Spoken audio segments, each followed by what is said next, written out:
ድመትና አንበሳ አንድ አይደሉም። እንደ አንበሳ መሆን ያማራት ድመት ግን አይጥ የማደን አምሮቷን አሽቀንጥራ መጣለች። የሚያበረታታው መንፈስ ከጀርባው አለ። ሐሳብን የመመዘን ጉልበትና አቅም ያለው ማህበረሰብ ገና በእውነት አልተፈጠረም። ራሳቸው ከወንጌላውያን ቤተክርስቲያን ውስጥ ያሉ ዘማሪዎች የቴዲ አፍሮን ሙዚቃ ከና አሬንጅመንቱ ወስደው መድረክ ላይ ለፈጣሪ ነው እያሉ ሲያስጨፍሩ ህዝቡን እንደሚታይ ይታወቃል።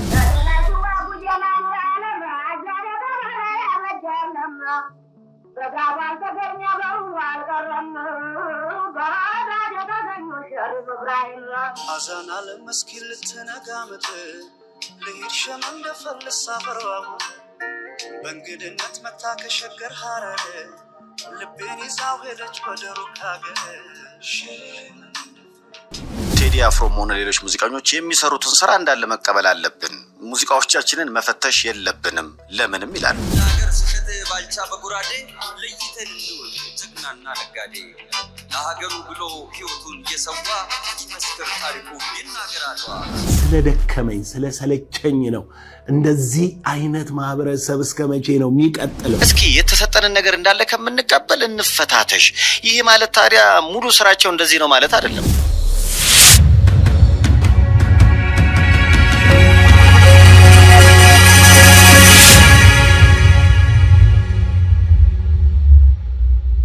ሰላም ጤና ይስጥልኝ የዳሽን ቤተሰቦቻችን፣ ሰላምና ፍቅርን ተመኘው ተሾመ ሽፈራው ነኝ። ዳሽን ቲዩብ ለእናንተ ይጠቅማሉ የምንላቸውን ሀሳቦች የምናቀርብበት ሰዓት ነው።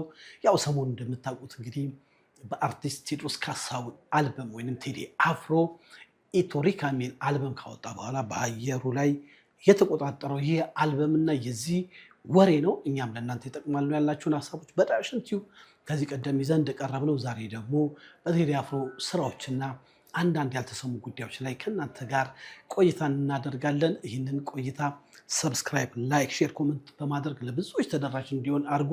ዳሽን ቲዩብን ምርጫችሁ ካደረጋችሁ እንዲህ አይነት ከፍ ያለ ሀሳብ የምታገኙበት የዩቲዩብ ቻናል ነው። ዳሽን ቲዩብ ወደ እናንተ የመጣችሁ ሚዛኑን የጠበቀ መካከለኛ ሀሳብ የምታቀርቡ የዩቲዩብ ቻናል ነው። እንግዲህ ቴዲ አፍሮ ኢቶሪካ የሚለው አልበም ከማውጣቱ በፊት የተለያየ ሙዚቃዎች ይሰራ እንደነበረ በዛም ታዋቂነት በማግኘት እንግዲህ በኢትዮጵያ የሙዚቃ ታሪክ ውስጥ ብላቴናው ንጉሱ የሚል ስያሜ እንዳገኘ ሁላችሁም ታውቁታላችሁ። ቴዲ አፍሮ ያው ባጭሩ የሚሰብከው ፍቅርን፣ አንድነትን፣ ሰላምንና ኢትዮጵያዊ ታሪክን አጉልቶ ይሰራል። ግን ቴዲ አፍሮስ ሙዚቃውን ከሰራ በኋላ ከፍተኛ ውዝግብ፣ ጭቅጭቅ እንሰማለን። እሱም በዚህ ስራዎቹ እንግዲህ ቀድሞ በሰራቸው ስራዎቹ ለእስር መዳረጉ፣ መንገላታቱ መላው ኢትዮጵያኖች በዓለም ዙሪያ ያላችሁት የምታውቁት ሀሳብ ነው። እንግዲህ ቴዲ አፍሮ ኢቶሪካ የሚለውን አልበም ከማውጣቱ በፊት የተለያየ ሙዚቃዎችን ለአድማጭ እንዳቀረበ ይታወቃል። ይሁንና ከዚህ ቀደም ከሰራቸው ስራዎች መሀል እንግዲህ እስካሁን ድረስ አብረን የምናየው ቴዲ አፍሮ ምን ያህል ዜማ የራሱ ነው፣ ምን ያህል ግጥምና ዜማ አሬንጅመንትስ እንዴት ነው የሚለውን ለመቃኘት አይደለም። በጊዜው በጣም ዲቴል ባለሙያዎች በዚህ ጉዳይ ላይ ወደ ስቱዲዮያችን ጋብዘን ለእናንተ እናቀርባለን። ይሁንና ከዚህ ቀደም ታዲያስ አዲስ በሚባለው ፕሮግራም ላይ ለምን ይዋሻል በሚለው ፕሮግራም ላይ በተለይ ኢትዮጵያዊ የሙዚቃ ባለሙያዎች ከተለያየ አገር ዜማና ግጥም እንዴት እንደሚወስዱ የተለያየ አሬንጅመንት እንዴት እንደሚወስዱ በሙዚቃ ባለሙያ በተለይ በተቦርነ ወይንም ተወልደ የታማኝ ወንድም አሁን ነዋሪነቱን አሜሪካ ባደረገ ወንድማችን አቅራቢነትና በሰይፉ ፋንታውን የፕሮግራም መሪነት ይቀርብ የነበረ ፕሮግራም ነበረ። ቴዲ አፍሮ ልክ እንደዚሁ ኢቶሪካን ከማውጣቱ በፊት በነበረው ስራው ላይ አልበም ካወጣ በኋላ የቴዲ አፍሮን ስራን የመጎብኘት፣ የማየት፣ የመተቸት ወይንም ደግሞ ሀሳብ የመስጠት ፕሮግራም አቅርቦ ነበረ። ይሁንና በጊዜው እንዳሁኑ ኤሌክትሮኒክስ ሚዲያ ማለት ነው ሶሻል ሚዲያ ቲክቶክ ምናምን አልነበረም። በጋዜጣ በጊዜው በነበረው ግርግር በጣም ይገርም ነበር። እኛም በጊዜው ይህ ጉዳይ ሲሰራ የማየት እድል ገጥሞ ነበረ። እንግዲህ አርቲስት ሰይፉ ፋንታውን እንደምታውቁት የሚዲያ ባለሙያ ነው። በጣም ተደማጭነት ያለው ጎበዝ ነው። ተቦርነ ደግሞ በጊዜው እኛ ጎግል ነበር የምንለው። በጣም በኢትዮጵያን ሙዚቃ ከየት እንደመጣች አታልፎም በደንብ ጠንቅቆ ያውቃል። እና ተቦርነ ብዙ መረጃና ማስረጃ አለው። አንድ ሙዚቃ ለምን ተዘፈነ፣ እንዴት ዘፈነ፣ ማን ዘፈነው፣ በደንብ ነው የሚያውቀውና ተቦርና አሁንም በዚህ ላይ ይሰራል ብዬ ተስፋ አደርጋለሁ። በጊዜው ያቀረበውን ሀሳብ ግን ለእናንተ እናቀርባለን። እንግዲህ በጊዜው ቴዲ አፍሮ እንደ ቢራቢሮ የሚለውን ሙዚቃ በጥሩ ሁኔታ አቀናብሮ ለህዝብ እንዳቀረበ ይታወቃል። ይሁንና የዚህ ሙዚቃ ባለቤትነትን ነው የምናወራው። የባለቤትነቱ ሀብቴ የሚባል ነዋሪነቱ አሜሪካን ሀገር ያደረገ ከ30 ዓመት በፊት የሰራው ሙዚቃ እንደሆነ በጣም በሚገርም ሁኔታ መመሳሰል ሳይሆን በቃ መወሳሰድ በሚመስል መልኩ ያቀረበው ስራ እንደነበረ በጊዜው የቀረበው ፕሮግራም በጣም አወያይና አነጋጋሪ ሆኖ ነበረ። እንግዲህ በዚህ ስራ ላይ ቴዲ አፍሮ እንደምታውቁት ጎበዝ ግጥም ገጣሚ፣ የሙዚቃ ባለሙያ፣ በጣም ሙዚቃን የሚያውቅ እንደሆነ ታሳቢ እንዲደረግልን። ይሁንና በጊዜው አቅራቢዎቹ እንዳሉት ከትልቅ የጤፍ እርሻ መሃል አረም እንደማይጠፋ ቴዲም ስራዎቹ ላይ አንዳንድ የሰው ስራዎች የሰው ልፋት እንዳለበት እንዲታወቅ በሚል ያቀረቡትን ሀሳብ አያይዤ ስለማቀርብላችሁ ነው። በጣም በብዙ ኢትዮጵያውያኖች ዘንድ የሚወደደው የቴዲ አንዱ ስራ የሆነው መንገደኛ ነው ልብሽ የሚለው ስራ ከቻይንኛ ሙዚቃ ዜማ ከአሬንጅመንቱ ጀምሮ በስሱ የተወሰደ መሆኑን በማስረጃና በመረጃ አቅርበው በጊዜው አነጋጋሪ ሆኖ እንደነበረ ትዝ ይለኛል። በመቀጠል ደግሞ ሼህ መንደፍር የሚለው ሙዚቃም ከመንዙማ እንደተወሰደ፣ አባዮሽ የሚለው ሙዚቃም ደግሞ ከተለያየ ከኢትዮጵያ ባህላዊ ሙዚቃዎች እንደተወሰደ በመረጃና በማስረጃ አቅርበው በጊዜው ከፍተኛ ጭቅጭቅና ሁከት ነበረው። እኛም ይህን ፕሮግራም ስናዘጋጅ አንዳንድ ሰዎች በጣም ይሄ ነገር ምናምን ያሉ አሉ። እኛ በቴዲ ስራ ላይ ጥያቄ ኖሮን ሳይሆን ቴዲም እንዲህ ያደርጋል ምሉ ነው ወይ ፍጹም ነው ላለማለት ነው። ሙዚቃ ዜማ ይሰረቃል። አሁን ለምሳሌ ከቴዲ አፍሮ የፕሮቴስታንት ዘማሪዎች ሰርቀው በአደባባይ እግዚአብሔርን አመለክን ብለው ሲያቀርቡ እኛም በጊዜው ሰርተን ትክክል አይደለም ብለናል። ልክ እንደዛ ታሳቢ እንዲሆን ነው። በተለይ ምንጭን መጥቀስ፣ ባለቤትን መጥቀስ በጣም ያስፈልጋል። ለምን አሁን ቴዲ የሰራቸውን ስራዎች የተወሰኑ የሙዚቃ ባለሙያዎች ወስደው እንደ ራሳቸው ስራ አድርገው ምንጭ ሳይጠቅሱ ቢሰሩ ልክ በዚሁ ልክ እንደምንናገር ሰዎች እንዲያውቅልን እንፈልጋለን። እንግዲህ ቴዲ አፍሮ በተለይ የሰራዎቻቸውን ስራዎችን በማስረጃ ለማቅረብ እንሞክራለን። በተለይ ቦብ ማርሌ የሚለው ሙዚቃም በጊዜው ከሱዳን ሙዚቃ ሞባይሌ ከሚለው ጋር በጣም መመሳሰል ሳይሆን መቀራረብ የታየበትን ስራ አቅርበው ነበረ። በጊዜው እንግዲህ ሲቀርብ ብዙ ውካታዎች ነበሩ። እነዚህ በቴዲ አፍሮ ስራዎች ላይ እየታዩ አንዳንድ መዛነፎችን ነው። እንደዚህ ስንል አድማጭ ተመልካቾቻችን እንድትረዱ የምንፈልገው ቴዲ አፍሮ የሰራውን ስራ ለማጠልሸት ወይ ደግሞ እነዚያን አስደናቂ የሆኑ ስራዎችን ለመተቸት እንዳልሆነ ታሳቢ ቢደረግ ደስ ይለናል። እንግዲህ ቴዲ አፍሮ ኢቶሪካ የሚለው አልበም ከወጣ በኋላ በጣም ብዙ ትንታኔዎች እየተሰጡ እየተገኙ ነው። እንግዲህ በዚህ በሙዚቃው ስራው ላይ ባለሙያዎች ይዘን የሙዚቃ ባለሙያዎች ከተለያየ አንግል የሚያዩ ፖለቲከኞች ይዘን እንደምንቀርብ ቃል እየገባን ከዚህ ቀደም እንደያችሁት ዳሽን ቲዩብን ገብታችሁ ብታዩት አንድ የወንጌል ሰባኪ በቴዲ አፍሮ ስራ ላይ የተናገረውን የነብዩን ሀሳብ በምን ያህል ትችት እንደሰራን ለእናንተ ማስረጃና መረጃ እንዲሆን ነው። እንግዲህ ቴዲ አፍሮ ያቀረባቸውን ስራዎችን በጊዜው የመመሳሰል የመወራረስ የመነጣጠቅ ስራን ለእናንተ እንድትሰሙ ልጋብዛችሁ። አሁን ሰዓቱ ለምን ይዋሻል የሚቀርብበት ነው። ያው እንግዲህ የፕሮግራሙ ሀሳብ አመንጭና ዘፈን አመሳሳዩ ተቦርነ ነው። ዛሬስ ምን ይዞ መጥቶ ይሆን? ሀይ ተቦርነ።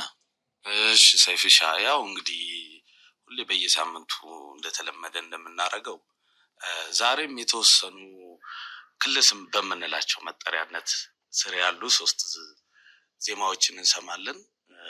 ሌላ እንዲያው ሙሉ ለሙሉ የተሰራ ለምን ይዋሻል ዜማ ይኖረናል።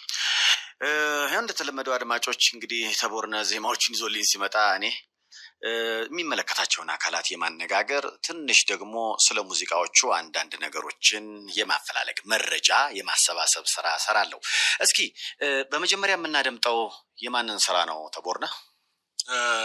አሁን በመጀመሪያ ዛሬ የምናደምጠው የቴዎድሮስ ካሳሁን እንደ ቢራቢሮ ከ30 ዓመት በፊት በሌላ ሰው የተሰራ እሱ ነው የምናደምጥ። እንደ ቢራቢሮ የሚለው ዜማ ማለት ነው። እስኪ ከ30 ዓመት በፊት በሀብቴ አወሎም የተባለ አቀንቃኝ ነው የተሰራው ዜማ ኒው ጀርሲ ይኖራል ሀብቴ አወሎም። እስኪ ሁለቱንም እንደ ቢራቢሮ ዜማዎች አድምጡ።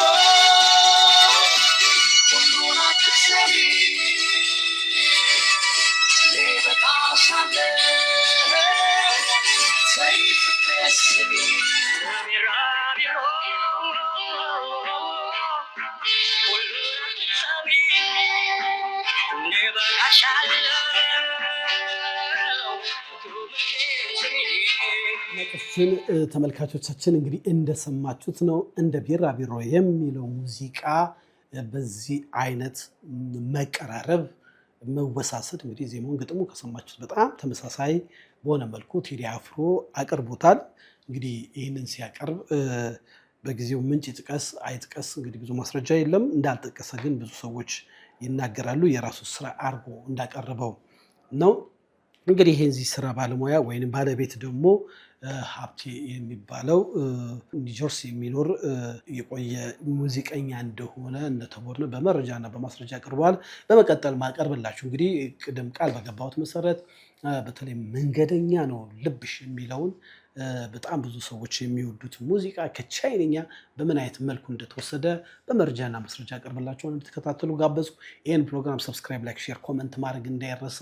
ሻሎም። ከን ያለባቸው ነገሮች ሲኖሩ ለምን ብለን የመጠየቅ መብቱ ያለን ይመስለኛል። ምክንያቱም በቴዲ ሌሎች ፈጠራዎች ላይ እነዚህ ጥቃቅን ነገሮች ጥላ እንዳያጠሉ የመፈተሽ የመጠየቅ ጥያቄ ነው እየሰራን ያለ ነው።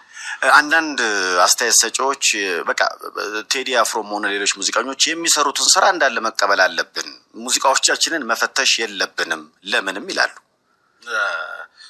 እዚህ ላይ በጣም አስቸጋሪ ነው የሚሆነው። ምክንያቱም የኛ የሆነ ወጥ ፈጠራን ለማበረታታት ነው ይሄ ፕሮግራም የተጀመረው። የኛ የራሳችን የሆነ ሙዚቃ እንዲኖረን ለማድረግ ከዛ ውጭ ደግሞ መነሻ የተደረገ ነገር ካለ ጠቅሶ የማለፍ ባህሉ እንዲዳብር ነው። በነገራችን ላይ ብዙ አድናቂዎች እየደወላችሁ ከቴዲ አፍሮ ጋር ተጣልታችኋል፣ እሱም ሊከስ በሂደት ላይ ነው፣ እንዴት ሆነ እያሉ ይጨቀጭቁናል። በነገራችን ላይ በሳምንቱ አጋማሽ ላይ ከቴዲ አፍሮ ጠበቃና የቴዲ ሰዎች ጋር ተገናኝተን ነበረ፣ አውርተናል። ዲቴል የሆነ ኢንፎርሜሽን ለህዝቡ እንዲደርስ ቴዲን ኢንተርቪው የማድረግ ፕሮሰስ ጀምረናል፣ ወይም ደግሞ ሂደት። ቃተኛም አግኝቼዋለሁ። ባለፈው ቃተኛ የተባለ ምግብ ቤቱ ሰላም ተባብለናል፣ ፍቅር ነን። እሱም ገብቶታል። ግለሰቦችን ለማጥቃት ሳይሆን ሙያዊ አስተያየት ለመስጠት ነው። አሜሪካን ሀገር ትልልቅ የሚባሉ የፊልም አክተሮች፣ የሙዚቃ ሰዎች አርቱ ውስጣቸው ያለው ነገር ይፈተሻል። እና ሃሊቤሪን የመሰሉ አክተሮች እኮ ደወረስት የሰሩት ፊልም በጣም አስቀያሚ ተብሎ እንኳን ሲመረጥ ሄዶ ሽልማት ይቀበላሉ። ጥሩ ሊሰሩ ደግሞ ይነሳሳሉ። እኛም ሀገር ደግሞ አሁን የተጀመረው ነገር እስኪ የተሰጠንን ነገር እንዳለ ከምንቀበል እንፈታተሽ። ይሄ ማለት ታዲያ ሙሉ ስራቸው እንደዚህ ነው ማለት አይደለም። ጀግኖች ናቸው። በጣም ልዩ የሆነ ስራ ብዙ አላቸው። ግን ለምሳሌ ብዙ ስራ ይሰራና መሀል ላይ የምትፈጠር ትንሽዬ ስህተት የለችም? ልክ እንደዛ ማለት ነች እቺና። በነገራችን ላይ የአዲስ ዜማ መዝናኛ ዝግጅት አይደመድምም። ቀደም ሲል ያደመጣችሁት እንደ ቢራቢሮ ሀብቴ አወሎም ነው። ኒውጀርሲ ይኖራል ከ30 ዓመት በፊት የተጫወተ ነው። እንግዲህ ቴዲ አፍሮ ሳይወለድ በፊት ነው ሸክላ የወጣው ማለት ነው። እንዲህም ሆኖ አዲስ ዜማ የሚለው ከቴዲም ሊወሰድ ይችላል። ይሄን ያህል ነው እኛ ነፃ ራሳችንን የምናደርገው ማለት ነውና እንድታውቁት አንፈርድም። ያሉት ነገሮች ሁለት አንድ አይነት ነገሮች እንዴት ይመጣሉ? መነሻ መያዝ አለበት ነው። ለምሳሌ እስኪ ተቦርን ያመጣልኝ ነገር አለ። ሁለት ነገር ታደምጣላችሁ የቴዲን የሚመስሉ ስሜቱ የሚመሳሰል። ለነዚህ ግን ከዚህ በኋላ ለምናሰማችሁ ዜማዎች ግን ቴዲን ለምን ምንጭ አልጠቀስም ብለን ግን አንጠይቅም። እስኪ ሁለት ነገር አለኝ ብለሃል።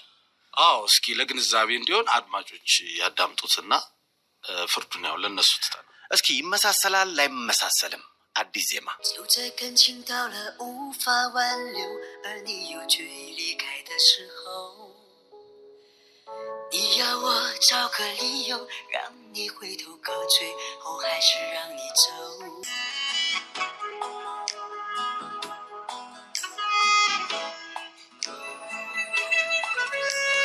መንገደኛ ነው ልብሽ ይናውቃለው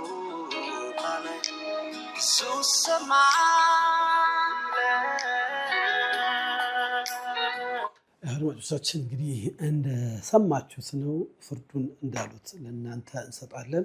ያው እንግዲህ አንድን ሀሳብ ከየት መጣ እንዴት መጣ ወዴት ይሄዳል የሚለውን ሀሳብ መጠየቅ መብት አለን እንዳሉ እኛም ያቀርብንላችሁ ከዛ አንግል ነው። እስቲ የሚቀጥለውን ደግሞ በተለይ ሸመንደፍር ከመንዙማ እንዴት ተመሳስሎ እንደሄደ እንድትጋበዙ በዚህ አጋጣሚ እያሳስብን አሁን ፕሮግራም ሰብስክራይብ፣ ላይክ፣ ሼር፣ ኮሜንት ማድረግ እንዳይረሳ።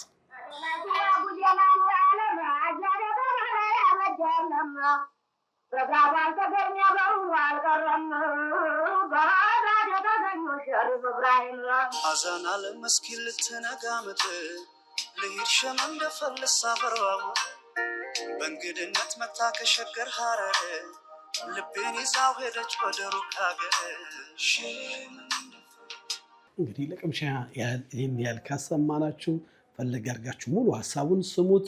እንግዲህ ሸመንደፍር ከመንዙማ በምን ያህል መልኩ እንደተወሰደ በዚህ መልክ ጋበዝናችሁ። በመቀጠል ደግሞ የምናቀርብላችሁ በብዙ ዘንድ በኢትዮጵያኖች በተለይ በወጣቶች ይወደድ የነበረው ወይም ስቲል ነው የሚሰማው ቦብ ማርሌ የሚለው ሙዚቃ ከሱዳን ሙዚቃ ሞባይሌ ከሚለው ጋር እንዴት ተመሳስሎ እንደተሰራ በጊዜው ያቀረቡትን መረጃ እንድትጋበዙ እያሳሰብን ይህን ፕሮግራም አሁንም ሰብስክራይብ፣ ላይክ፣ ሼር፣ ኮሜንት ማድረጉ እንዳይረሳ። የሱዳኑ ሞባይሌ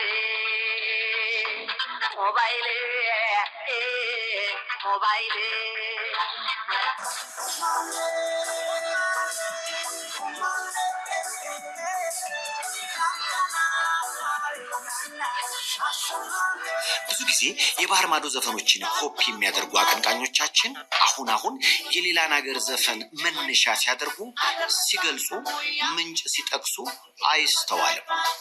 ያኔ ታዲያ ዝርፊያ ነው፣ ንጥቂያ ነው።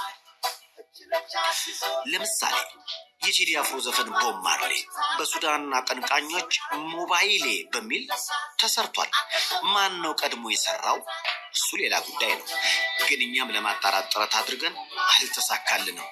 እኛ የምንለው ፍርዱን ለአድማጭ ነው። ሱዳኖችም ከሆኑ ቴዲ አፍሮም ከሆነ አዲስ ዜማ የሚለው ለምን ይዋሻል? እንደሰማችሁት ነው እንግዲህ ይሄ ሞባይል የሚለው ዘፋኝ አብዲ አልሙስጠፋ የሚባል ከ1940 እንደ አውሮፓውያን አቆጣጠር ማለት ነው። በዛ ሰዓት ኢትዮጵያ ውስጥ ሙዚቃን በዚህ ሌቭል ይሰማል ማለት አይቻልም የነበረ የሱዳን ሙዚቃ መሆኑ እየተነገረ ነው። እና እንግዲህ በጊዜው የዚህ ፕሮግራም አዘጋጆች እንዳሉት በትችት መልክ ሳይሆን ባለቤትነት አይዲያ ሲወሰድ ለምን አይነገርም? ልክ የቴዲ አፍሮ ስራዎች ሲወሰዱ ያለው አይነት ችግር ማንም ዝም እንደማይል ወይንም ቴዲም ፕሮዲሰሮችም በዚህ ጉዳይ ላይ ዝም እንደማይሉ ሁሉ ቴዲም መናገር አለበት የሚል እሳቤ ነው። ለምሳሌ አንዴ ትዝ ይለኛል አርቲስት ወይንም ታዋቂው ዘፋኝ ኤፍሬም ታምሩ ሙሉ ስራውን አንድ ሳይም የሚባል የሙዚቃ ስራውን ወስዶ ምን ያህል ጭቅጭቅ ምን ያህል ሁከት እንደነበረ በከተማው አስታውሳለሁ። እና የሰው ልፋት የሰው ስራን በአግባቡ ምንጭ መጥቀስ ማስፈቀድ መጠየቅ ያስፈልጋል። በቅርቡም የአርቲስት ወይንም የዶክተር ጥላሁንን ሙዚቃ አንድ አርቲስት ወስዶ የነበረውን ነገር በተለያየ ሚዲያ አማራጮች ሰምተናል። እና ያው መቼም ኢቶሪካ ከወጣ በኋላ ቴዲ አፍሮ ከዚህ ቀደም የሚሰራቸው ስራዎች ምን ይመስላሉ የሚለውን ነው። ከአዲሱ ስራ ደግሞ እንግዲህ ለጊዜው እጃችን ላይ የደረሰው በወንጌላውያን ቤተክርስቲያን ውስጥ በቆየት ባለ እድሜ የሚታወቀው የታምራትን መዝሙር ቴዲ አፍሮ በዚህ መልኩ በራሱ በማስመሰል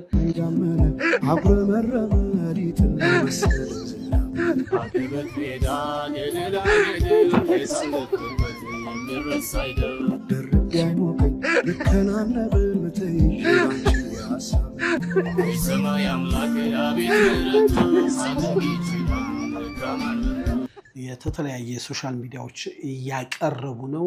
እንግዲህ ከመዝሙርና ከዘፈን መዘራረፉ የተለመደ መሆኑ ይታወቃል። ራሳቸው ከወንጌላውያን ቤተክርስቲያን ውስጥ ያሉ ዘማሪዎች የቴዲ አፍሮን ሙዚቃ ከና አሬንጅመንቱ ወስደው መድረክ ላይ ለፈጣሪ ነው እያሉ ሲያስጨፍሩ ህዝቡን እንደሚታይ ይታወቃል።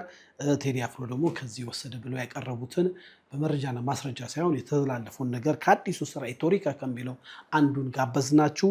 እንግዲህ ይህንን ያቀረብንበት ዋና ሀሳብ እንግዲህ ቴዲ ስራዎችን ለማጥላላት ለማኮሰስ አይደለም። እሱ እንግዲህ የሰራቸው ስራዎች ይናገራሉ። ዓለም አቀፍ እውቅና በማግኘት በዲጂታል ሙዚቃ ላይ እንግዲህ ቁጥር 1 ደረጃ በሚሊዮኖች እየታየ ያለ ስራ ነው እና በዚህ ስራ ላይ በወቅቱ ምን ተላለፈ አሁንስ ምን አለ የሚለውን ለማቅረብ ነው። በመቀጠል የምናቀርብላችሁ በኢቶሪክ አልበም ከወጣ በኋላ በጣም በሚገርም ሁኔታ ፖለቲከኞች ራሳቸው የሃይማኖት ሰዎች ግብግብ በሚመስል መልኩ የራሳቸውን ሀሳብ እየሰጡ ነው። የመናገር የመጻፍ የመወያየት መብት እንዳለ ሆኖ በተለይ ፖለቲከኛ ጀዋር መሐመድ እንግዲህ ቴዲ አፍሮን በመዳነነቅ በጣም ጥሩ ስራ እንደሰራ የእሱ አድናቂ እንደሆነ በፊት ያጫሉን ይሰማ እንደነበር አሁን ግን የቴዲ አፍሮ አድናቂ እንደሆነ ሲናገር ሊበሏት የፈለጓትን ተብሏል። እንግዲህ ጅግራ ምን ይሏታል እንደሚባለው በሜንጫ ያልከውን እንዳትረሳ የሚሉ ደግሞ በሌላ ጽንፍ ያሉ ሰዎች ጀዋር ላይ አሁን ሳታሞኝንም የሚሉ እሳቤዎች አሉ። እንግዲህ ያው እንደምታውቁት የፖለቲካ ትኩሳቱ በተለይ ውጭ ያሉ ኢትዮጵያኖች የቴዲ አፍሮን አልበም በተለያየ መልኩ እየተነተኑት ይገኛሉ። መብታቸው ነው።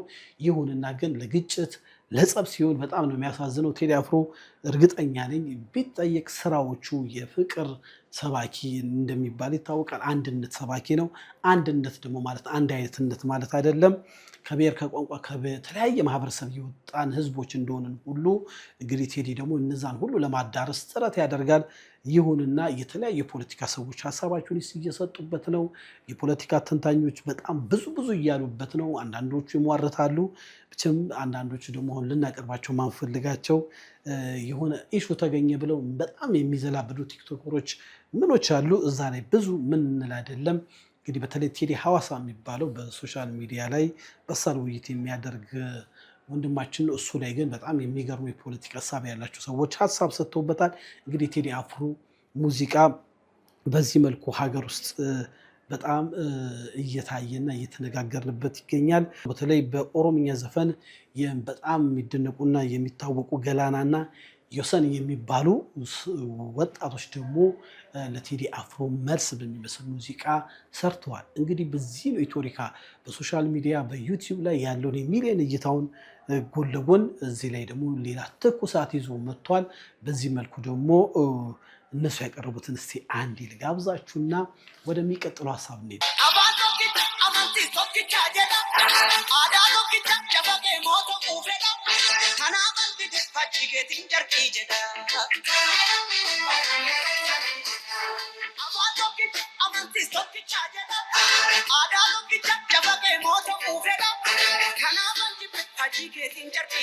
ጉድ እኮ ነው የአገር ካባ ለብሶ የመንደር ሰባኪ መልአክ መስሎ መጣ የሬሳ አምላኪ። የከፈት መዝገቡ ታሪካችን ቢታይ አገር ማን ገነባ ማን ነውና ገዳይ? በአንድ ሀገር ሲሸጥ ባልቻ በጉራዴ ለይተን እንወቅ ጀግናና ነጋዴ። ለሀገሩ ብሎ ሕይወቱን እየሰዋ ይመስክር ታሪኩ ይናገር አድዋ።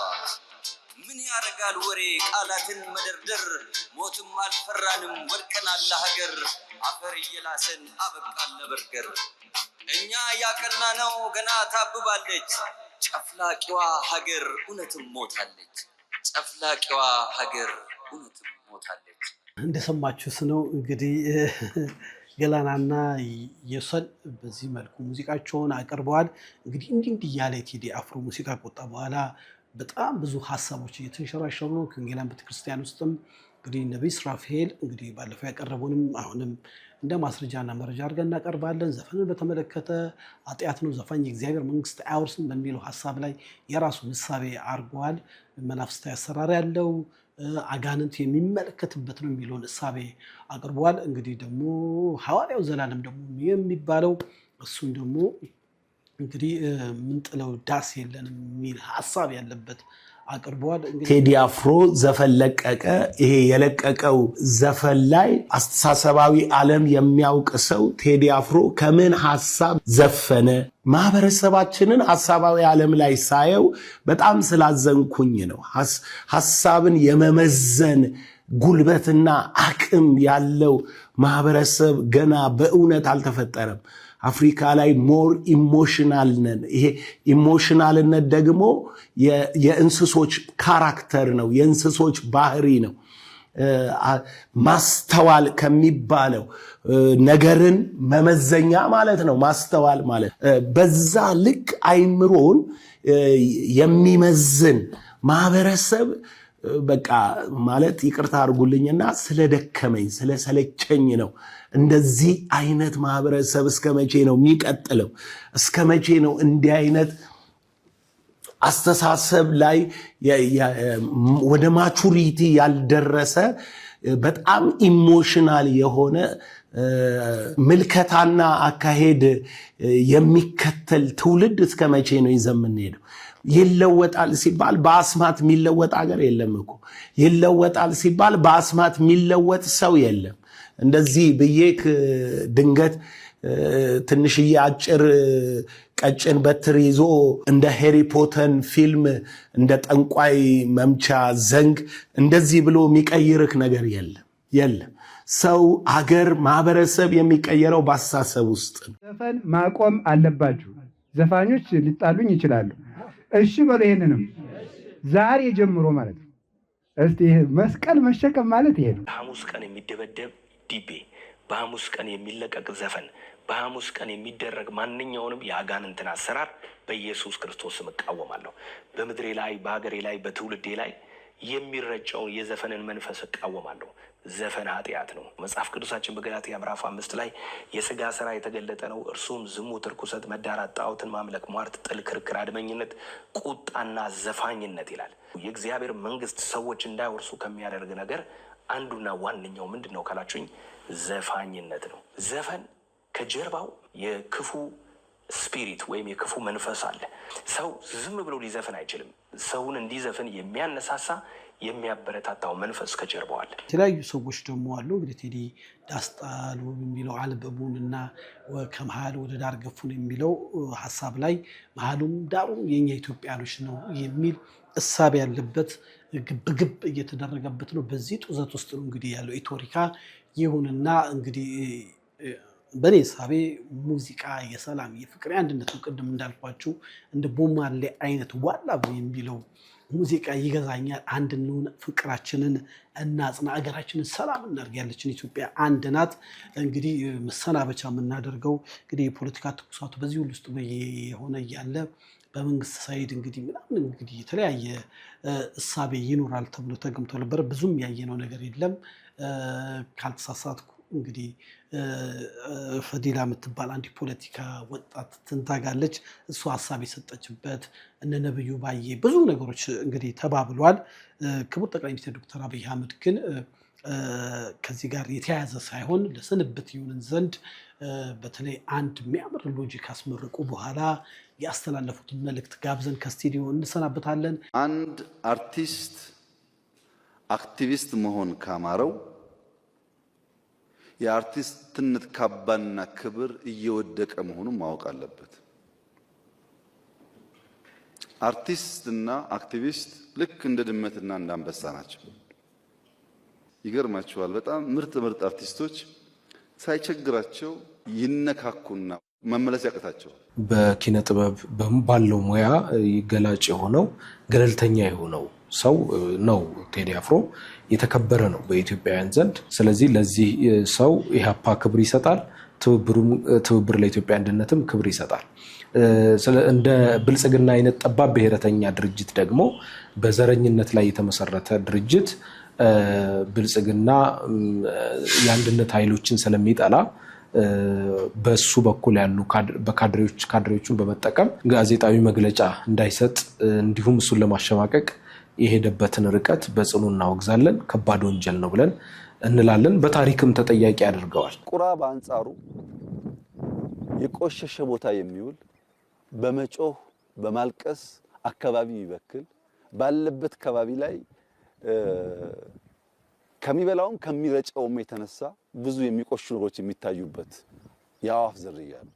ይሄ የአዋፍ ዝርያ ከሌሎች በተለየ መንገድ ንስርን ሊፋለመው ይሞክራል። መቼ ንስር መጥቶ መሬት በሚያርፍበት ሰዓት ቁራ ከላይ ያርፍበትና ንስሩን አንገቱ ላይ የመደብደብ ለመናከስ የመሞከር የመተናኮል ስራ ይሰራል።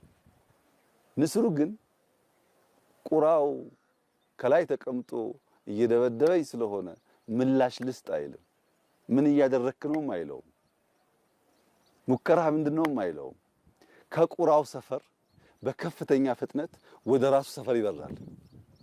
ከፍታን ለንስር ዝቅታን ለቁራ አርጎ ፈጥፎ ሰጠ። ወደ ላይ የወጡ በሄዱ ቁጥር ቁራው እንኳን ከላይ ሆኖ መደብደብ እንኳን ከላይ መቀመጥ ከፍታውን መቋቋም ስለማይችል መፈጥፈጥ ይጀምራል። እንግዲህ በሙዚቃ ባለሙያዎች፣ ሃይማኖት ሰዎች፣ ነፃ ሐሳብ ያላቸው ጠበቃዎች፣ የተለያዩ ሰዎች በዚህ ጉዳይ ይዘን ቀርበን ለውይይት እንደምናቀርብ እንጥራለን። ከተቻለ ደግሞ አርቲስት ቴዲ አፍሮ ቴዲ ምን ልትለን ፈልገህ ነው? በኢትዮርካ ልታስተላልፈው የፈለግከው ነገር ምንድን ነው? ከአንተ አንደበት እንስማ። አሁን የሚገርመው አንዳንድ ሰው ቴዲ ያላሉ ነው እንዲህ ብሏል እየተባለ በተለያየ ቦታ ውዥንብሩ በጣም ሰፊ ነው። ግን ያው የፍቅር ዘፋኝ ነው፣ አንድነትን ሰባኪ ነው። በተለያየ ቋንቋ በተለያየ አመለካከት ቴዲ ተገልጧል።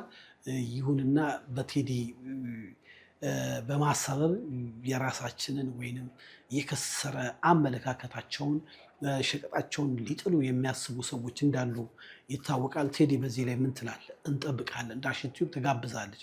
ይህን ፕሮግራም ሰብስክራይብ፣ ላይክ፣ ሼር፣ ኮሜንት በማድረግ እንደዚህ ከፍ ያለ ሀሳብ ታገኛላችሁ። በመረጃ በማስረጃ ለእናንተ እናቀርባል። የዛሬ ፕሮግራማችን ይመስላል። ከስቱዲዮ የምሰናበታችሁ የዚህ ፕሮግራም ዋና አዘጋጅ ተሾመ ሽፈራው ነኝ። ሻሎም